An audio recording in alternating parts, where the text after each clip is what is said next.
Olá, seja bem-vindo ao canal Seu Bolso, Seu Dinheiro.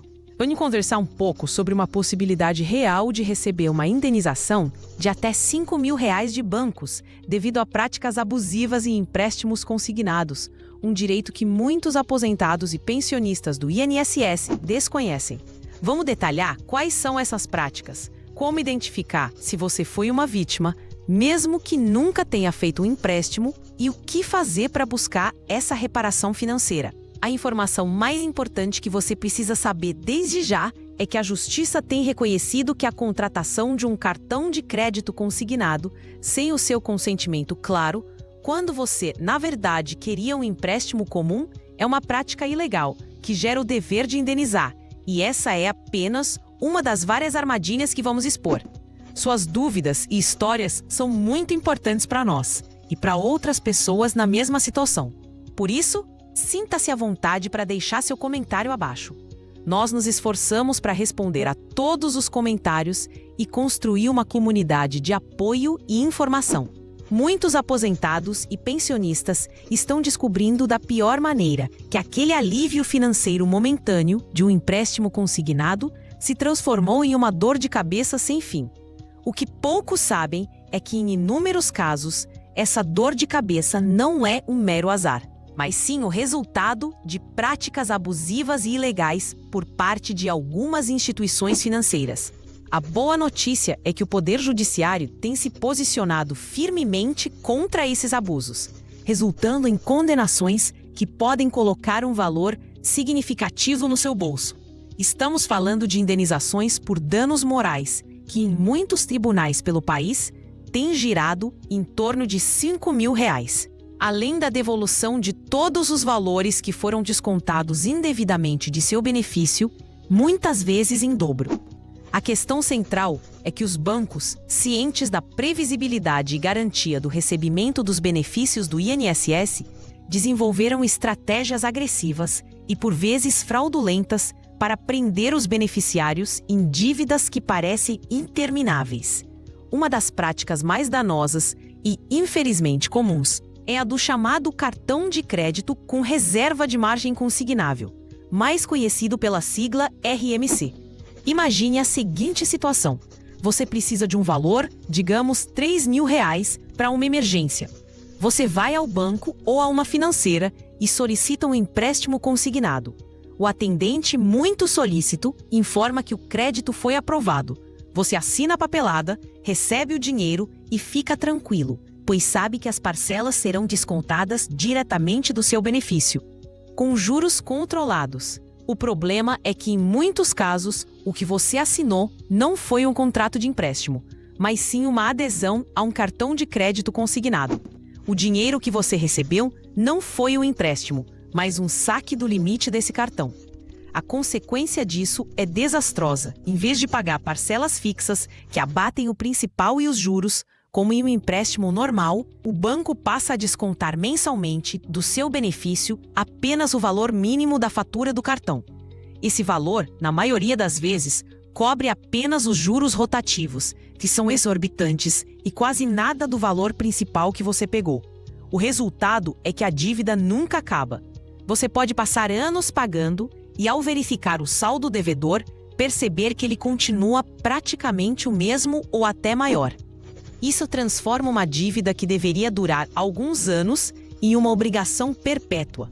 A Justiça entende que essa prática, quando não explicada de forma clara e transparente ao consumidor, é uma falha grave no dever de informação e, portanto, um ato ilícito que gera o dever de indenizar. Outra prática extremamente prejudicial é a renegociação ou refinanciamento de empréstimos sem autorização expressa do beneficiário. Funciona assim. Você tem um empréstimo consignado que está quase no fim. Faltam poucas parcelas para quitar a dívida. De repente, o banco entra em contato oferecendo um troco, um valor extra na sua conta. Muitos, precisando de dinheiro, aceitam. O que o banco faz, sem explicar devidamente, é quitar aquele empréstimo antigo com um novo empréstimo, com um prazo de pagamento totalmente novo, geralmente o máximo permitido de 84 meses. O troco que você recebe é, na verdade, a isca para te prender em mais 7 anos de dívida. Você estava prestes a se livrar de um desconto mensal e, por causa de uma pequena quantia, volta à estaca zero, devendo por um período muito mais longo e pagando juros sobre juros. Essa renovação automática ou induzida, sem a plena ciência do consumidor sobre as novas condições, tem sido repetidamente considerada abusiva pelos tribunais. Pense em um exemplo prático. Dona Maria fez um empréstimo de R$10 mil para pagar em 84 parcelas de R$250. Após pagar 70 parcelas, ela já quitou a maior parte da dívida. O banco liga e oferece a ela R$1.500 de troco para ajudar nas despesas. Ela aceita. O banco, então, cria um novo contrato. Usa parte do novo empréstimo para quitar as 14 parcelas restantes do antigo e deposita os R$1.500 na conta dela. O problema é que o novo contrato também é de 84 parcelas, no mesmo valor ou até maior. Dona Maria, que estava há pouco mais de um ano de se ver livre daquela dívida, agora tem mais 7 anos de descontos pela frente. Tudo por causa de R$1.500. A lista de bancos que foram processados e condenados por essas e outras práticas inclui grandes nomes do mercado, como Caixa Econômica Federal, Banco do Brasil, Santander, Mercantil, Agibank, BMG e Crefisa. Contudo, é fundamental entender que o problema não se restringe a eles. Qualquer instituição financeira que oferece crédito consignado pode estar envolvida em práticas semelhantes. Além do RMC e dos refinanciamentos forçados, existe também a questão da venda casada. Isso ocorre quando o banco condiciona a liberação do seu empréstimo à contratação de outro produto, como um seguro prestamista, um título de capitalização ou um plano de previdência privada. Eles podem argumentar que é uma garantia ou um benefício, mas se a contratação for imposta como condição para o empréstimo, a prática é ilegal, conforme o Código de Defesa do Consumidor. Muitas vezes, o valor desses produtos extras é embutido nas parcelas do empréstimo, aumentando o custo total da operação sem que o consumidor perceba claramente. Por exemplo, ao invés de o valor do seguro ser de R$800, ele é diluído nas 84 parcelas, parecendo um acréscimo pequeno, mas que no final representa um custo significativo e, o mais importante, uma contratação forçada. Diante desse cenário, a pergunta que fica é: como saber se você tem direito a essa indenização? O primeiro passo é investigar a sua própria situação. Mesmo que você acredite que seus empréstimos estão em ordem, ou mesmo que você pense que nunca fez uma verificação cuidadosa pode revelar surpresas. O documento mais importante para essa análise é o Extrato de Empréstimos Consignados, também conhecido como RISCOM. Este documento detalha todos os empréstimos e cartões consignados que estão ou já estiveram vinculados ao seu benefício do INSS. Você pode obter esse extrato facilmente através do portal ou do aplicativo Meu INSS. Se não tiver acesso à internet, pode agendar um atendimento em uma agência do INSS para solicitar a emissão do documento. Com o extrato em mãos, a análise deve ser minuciosa. Procure por contratos que você não se lembra de ter assinado. Verifique as datas de início e fim dos empréstimos. Se um empréstimo que deveria ter acabado foi estendido por um novo prazo, isso é um sinal de alerta. O ponto mais crítico é procurar por linhas de desconto identificadas como reserva de margem para cartão de crédito, ou RMC. Se você encontrar essa rubrica e nunca teve a intenção de contratar um cartão de crédito, apenas um empréstimo, há uma grande chance de você ter sido vítima da prática que explicamos.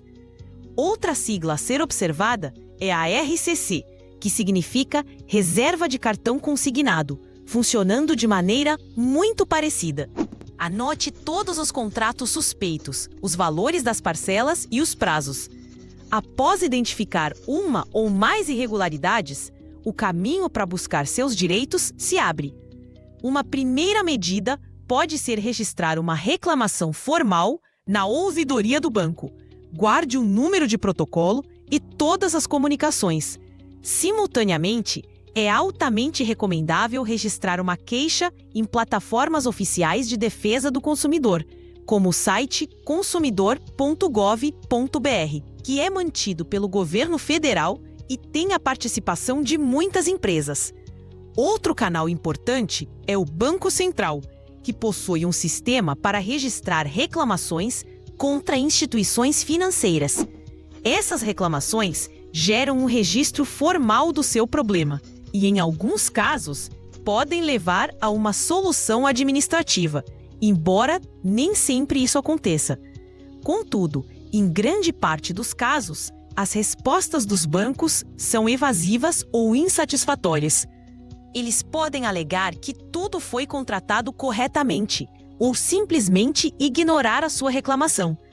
É nesse momento que a via judicial se torna não apenas uma opção, mas muitas vezes a única forma eficaz de resolver o problema. Ao entrar com uma ação na justiça, por meio de um advogado, você pode pedir diversas coisas. Primeiro, um pedido de tutela de urgência, que é uma decisão rápida do juiz para que os descontos indevidos sejam imediatamente suspensos do seu benefício, trazendo um alívio financeiro imediato. No mérito da ação, ou seja, no pedido principal, você solicitará a declaração de nulidade do contrato fraudulento, como o do cartão de crédito que você não pediu. Além disso, você pedirá a devolução de todos os valores que foram descontados indevidamente. E aqui está um ponto muito importante. O Código de Defesa do Consumidor, em seu artigo 42, parágrafo único, prevê que o consumidor cobrado em quantia indevida tem direito à repetição do indébito, por valor igual ao dobro do que pagou em excesso, acrescido de correção monetária e juros legais. Isso significa que se o banco lhe descontou, por exemplo, R$10.000 indevidamente ao longo do tempo, você pode ter o direito de receber R$20.000 de volta. Finalmente, há o pedido de indenização por danos morais. O valor de R$5.000 é uma média que tem sido concedida, mas pode variar para mais ou para menos, dependendo do juiz, do tribunal e das especificidades do seu caso, como o tempo que os descontos duraram e o grau de transtorno que a situação lhe causou. O dano moral é justificado pelo aborrecimento, pela angústia e pelo constrangimento de ter seu benefício, que é uma verba de natureza alimentar, reduzido por uma dívida ilegal e muitas vezes interminável. Para uma pessoa idosa que depende daquele recurso para comprar remédios, comida e pagar suas contas básicas, ter uma parte significativa de sua renda comprometida indevidamente é uma violação grave de sua dignidade. É por isso que essa luta não é apenas por dinheiro, mas por respeito. É inaceitável que aposentados e pensionistas, após uma vida inteira de trabalho e contribuição, sejam tratados como alvos fáceis para o lucro a qualquer custo. A vulnerabilidade desse público, muitas vezes com menos acesso à informação e mais dificuldade para lidar com questões burocráticas, é explorada de maneira cruel. E o problema vai além das instituições financeiras, envolvendo uma rede complexa que, como revelado por comissões parlamentares de inquérito, por vezes inclui correspondentes bancários, fraudadores e até mesmo vazamento de dados de dentro de órgãos públicos, o que facilita a abordagem a esses beneficiários. Portanto, a informação é a sua maior arma. Verifique seus extratos, questione cada desconto. Não aceite propostas por telefone sem antes entender completamente do que se trata. E, se possível, peça a opinião de um familiar ou de um profissional de confiança. Não se sinta intimidado ou envergonhado por ter caído em uma dessas armadilhas. Elas são projetadas para serem confusas e para induzir ao erro. Você não está sozinho. E milhões de brasileiros passaram ou estão passando pela mesma situação. O movimento por uma anistia dos empréstimos consignados, que ganha força nas redes sociais, reflete o desespero de muitos que se veem presos em uma espiral de dívidas.